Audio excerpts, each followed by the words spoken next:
पश्यामि सुदुग्धं मुनि सप्तमा पुराचोल कामुको नाम नितस्यासीन नहीं मति जितेन्द्रियः सत्यवादी यौ देवालय प्रति धीरे धीरे धनम दत्ता द्विजान संतोष संसुधि भार्या तस्य प्रमुग्धा च सरोज वदना सती भद्रशीला नदी तीरे सत्यस्य प्रथमाचरित। तीसरे अध्याय में सोच जी बतला रहे हैं, प्राचीन काल की बात है। तुंगध्वज नाम के एक राजा थे, बड़े प्रजापालक थे। प्रतिदिन देवालय में जाया करते थे, भगवान की पूजा अर्चना किया करते थे, ब्राह्मणों को इतना दान दिया करते थे कि ब्राह्मण लोग संतुष्ट हो जाया करते थे। पत्नी भी उनकी बहुत खूबसूरत थी, बहुत सुंदर थी। खूब सुंदर का मतलब जिसका स्वभाव सुंदर हो वह सुंदर है, ठीक है ना। जिसका शरीर का चमड़ा सुंदर हो वह सुंदर नहीं है, जिसका स्वभाव सुंदर हो, ठीक है। एक सज्जन की हमने कुंडली बाची बता दिया, आपकी पत्नी बहुत सुंदर होगी, कभी बाह सांवली पत्नी से हो गया मैं इतना मुँह फुला के बैठ गए। पंडित जी आपने कहा था बड़ी सुंदर पत्नी मिलेगी, ये देखो कहाँ से हमको ऐसी मिल गई, आपके सामने है। मैं कहा मुन्ना स्वभाव हमने सुंदर कहा है, स्वभाव अगर उसका खराब हो तो बताओ। नहीं बोल स्वभाव और सब बढ़िया है, मैं बस वही आपने कहा था बहुत खूबसूरत होगी, सुंदर है ये नहीं।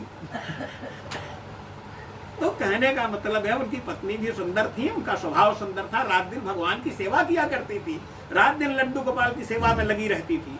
लेकिन दुर्भाग्य था कि राजा और रानी को कोई संतान नहीं। एक दिन की बात है, राजा और रानी भद्रशीला नदी के तट पर पुत्र की कामना से सत्यनारायण स्वामी का पूजन कर रहे थे। उसी समय साधु नाम का एक वैश्य व्यापार करने के लिए जा रहा था। देखा नदी के किनारे राजा कोई पूजन कर रहे हैं, अपनी नाव को किनारे लगाया, नाव से उतर करके राजा के पास आया, हाथ जोड़ करके आदर पूर्वक राजा से पूछा कि हे राजन, भक्ति और श्रद्धा के साथ आप क्या कर रहे हैं। राजा ने उत्तर दिया, वैश्य मैं सत्यनारायण स्वामी का पूजन कर रहा हूँ। वैश्य ने दूसरा प्रश्न किया, राजन सत्यनारायण स्वामी का पूजन क्यों कर रहे हैं। राजा ने कहा, वैसे हमारे कोई संतान नहीं है, पुत्र की कामना से मैं सत्यनारायण स्वामी का पूजन कर रहा हूँ। वैश्य ने तीसरा प्रश्न किया, राजन सत्यनारायण का पूजन करने से क्या संतान की प्राप्ति या पुत्र की प्राप्ति हुआ करती है। राजा ने कहा, देखो वैश्य पहली बार भगवान की कथा कर रहा हूँ, ज्यादा मुझे कुछ ज्ञान और अनुभव तो नहीं है, लेकिन हाँ ऐसा मैंने जरूर सुन रखा है कि भगवान सत्यनारायण की कथा करने से संतान की प्राप्ति हुआ। वैसे इतना जिज्ञासु होकर के इसलिए प्रश्न कर रहा था कि वैसे के पास भी बिजनेस व्यापार तो बहुत था, लेकिन संतान उसको भी कुछ भी नहीं। अपने व्यापार स्थल को राजा से वार्तालाप करने के पश्चात अपने व्यापारी प्रतिष्ठान को गया, अपना व्यापार किया। शाम को लौट करके जब अपने घर में आया तो अपनी पत्नी लीलावती से बोला कि प्रिय, आज मैं राजा उल्कामुख के मुख से ऐसा व्रत सुन करके आया हूँ जिसको करने से संतान की प्राप्ति हुआ करती है। पत्नी लीलावती ने कहा, पतिदेव फिर ऐसा पुनीत व्रत तत्काल से किया जाए। वैसे ने कहा, देखो मैं राजा उल्कामुख नहीं हूँ, मैं व्यापारी हूँ। हम संकल्प करते हैं कि हमारी कोई संतान होगी तो सत्यनारायण की कथा करूंगा और नहीं होगी तो नहीं करूंगा। भगवान के यहाँ दो रजिस्टर है, एक परमानेंट और एक टेम्परेरी। परमानेंट रजिस्टर जो रात दिन भगवान की पूजा अर्चना किया करते रहते हैं, उनका काम जल्दी नहीं करते, उनका काम करते तो हैं लेकिन विलंब से करते हैं। अब जो कभी कभार जो है भगवान को याद कर लेते हैं, उनका काम तुरंत कर देते हैं। क्यों करते हैं, मैं इसका उदाहरण दूंगा। जो कभी कभार याद करते हैं उनका काम तत्काल क्यों कर देते हैं मालूम है, उनको भी जानकारी किसका काम नहीं करूंगा फिर जल्दी आने वाला है नहीं। ठीक है ना। राजा उल्कामुख ने सत्यनारायण की कथा करी, भगवान ने उनको लुप्त लाइन में डाल दिया। वैश्य ने केवल संकल्प किया, एक हफ्ते भी व्यतीत नहीं हुआ, वैश्य की पत्नी ने गर्भ धारण कर लिया और 10 महीने भी व्यतीत नहीं हुआ, उसने एक सुंदर कन्या को जन्म दिया। लेकिन उल्कामुख राजा का काम भगवान ने नहीं किया, ऐसा नहीं है, किया है।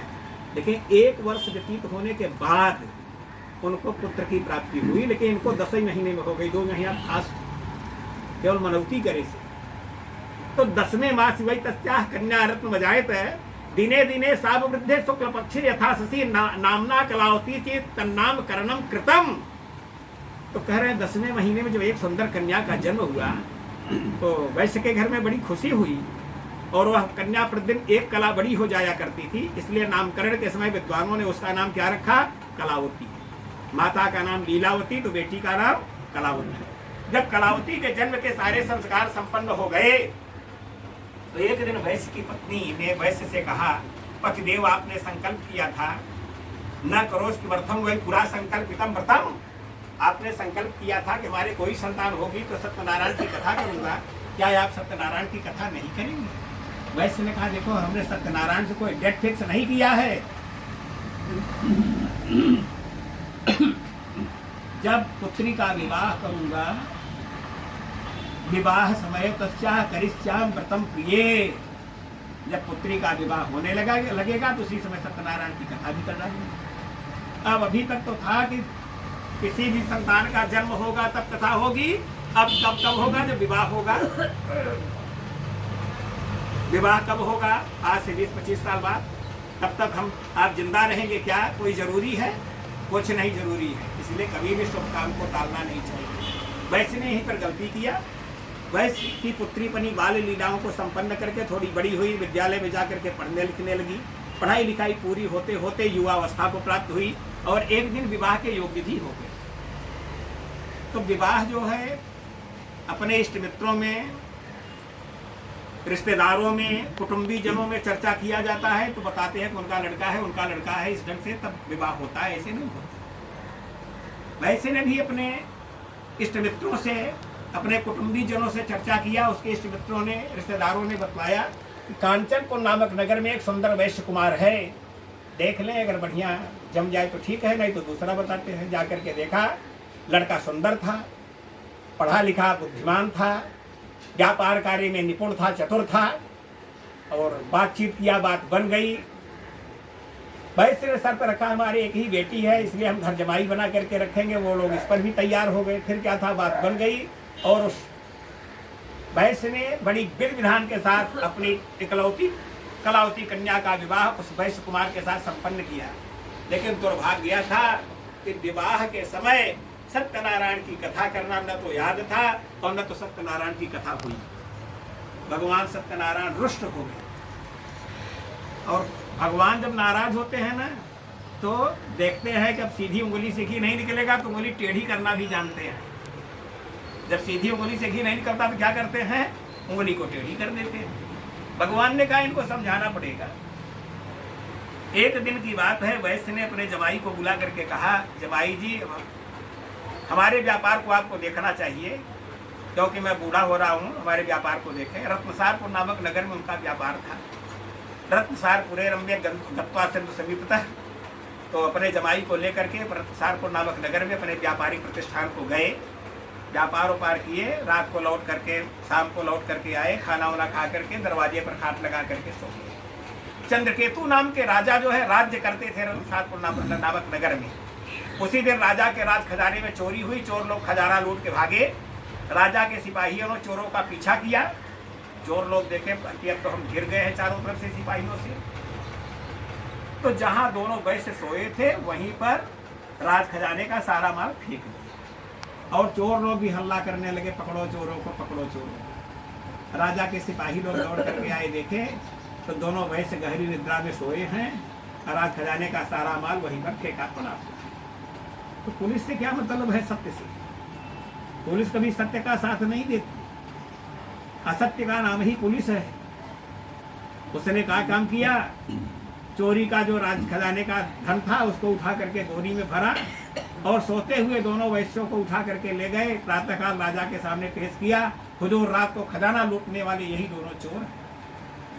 राजा ने सिपाहियों को बड़ा पुरस्कार दिया। हमारे सिपाही इतने बहादुर हैं कि रात में चोरी हुई, रात में ही माल और मुलजिम दोनों बरामद। प्रातःकाल दोनों वैश्यों को बुला करके पूछताछ किया। वैश्यों ने बताया, हुजूर हम व्यापारी हैं, हम चोर नहीं।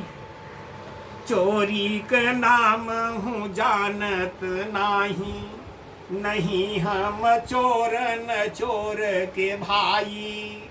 हम बनिया करते क्रय विक्रय, बांधी हमें इन्ह लाए वो आई। कहिए हम शपथ करे हरि की, कहिए हम लोह तपाय उठाई। लिख लीजिए मोर बयान सबई, अब कीजिए मोर तुरंत रिहाई।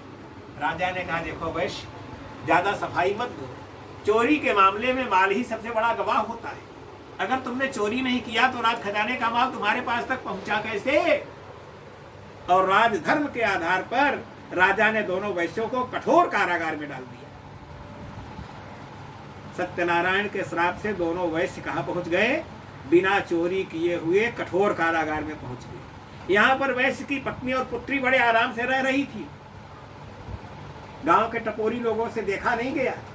रात को दीवार काट के अंदर में घुसे, जिस बिस्तर पर माँ बेटी सोई थी उसको छोड़ के सारा सामान लेके रफू चक्कर हो गए। घर में चोरी हो गई। चोरी हो गई। चोरी कब होती है? आग कब लगती है? लक्ष्मी के सुतचारी हैं, धर्म अग्नि नृप चोर, अजेठे के अभिमान से तीन करई भड़फोर। ठीक है ना? अब भड़फोर हो शुरू हुई है। उधर दोनों वैश्य जेल में चले गए और यहाँ पर घर में चोरी हो गई। अब वैश्य की पत्नी और पुत्री के पास खाने के लिए कुछ नहीं रहे। एक दिन उपवास की है, 2 दिन, कई दिन आप पेट दबा के बैठी रही। तीसरे दिन वैश्य की पुत्री से रहा नहीं गया, घर से बाहर कदम रख ही दिया। घर से बाहर जा रही है तो भगवान की कृपा से, भगवान की लीला ही है। देखिए, जैसे ही बाहर निकलती है एक पड़ोसी के घर में सत्यनारायण की कथा हो रही, ब्राह्मण के घर में बैठ करके वो भी वही कथा को सुनने लगी। कथा की समाप्ति हुई, प्रसाद मिला, प्रसाद खाई, जल पिया, थोड़ा क्षुधा को शांति मिली। और एक प्रसाद अपनी माँ को लिया, लेके आई, माता जी को दिया, माता जी ने भी खाया, जल पिया, उनको भी क्षुधा की शांति हुई। प्रसाद खाते ही माँ की आंखों से आंसू गिरने लगे। बोली, बेटी, तुम्हारे पिता ने संकल्प किया था कि हमारे कोई संतान होगी तो सत्यनारायण की कथा करूंगा, और आज तुम्हारे संतान होने का समय आ गया, लेकिन उन्होंने सत्यनारायण की कथा नहीं की। हो सकता है सत्यनारायण की बदौलत ही हमको यह कष्ट मिल रहा हो। सेठ जी की चिट्ठी पत्री तीसरे दिन आ जाया करती थी।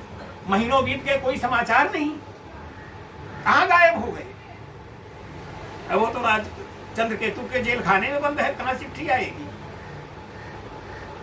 वैश्य की पत्नी पड़ोसी से कर्ज लेकर के सत्यनारायण स्वामी की कथा किया और भगवान सत्यनारायण से गलती मानी कि हे प्रभु, हमारे पतिदेव और जमाई सकुशल घर आएंगे, मैं पुनः आपकी कथा करूंगी। होता क्या है, रात को भगवान सत्यनारायण राजा चंद्रकेतु को सपना देते हैं, प्रातःकाल दोनों वैश्यों को छोड़ दो, नहीं तुम्हारा सारा राज्य नष्ट कर डालूंगा। राजा चंद्रकेतु पूरी रात यही सपना देखते रहे। प्रातःकाल इमरजेंसी मंत्रियों की मीटिंग बुलाई गई। बुला करके राजा चंद्रकेतु ने बतलाया कि आज मैं पूरी रात सो नहीं पाया, यही सपना मैंने देखा। मंत्रियों ने कहा, राजन, सपना जो आपने देखा है वह सच देखा है। क्या हुआ? बोले, वो चोर नहीं थे दोनों वैश्य, आपने राजधर्म के आधार पर उनको जेल में डाल दिया। अब राजा को बड़ा पश्चाताप हुआ। बिना चोरी के निरापराध को सजा, निरापराध को सजा देना पाप है। तत्काल जेल के ताले खुलवाए गए, हज्जाम को बुला करके उनकी हजामत बनवाई गई, स्नान कराए, अच्छे कपड़े पहनने को दिए, भोजन कराए।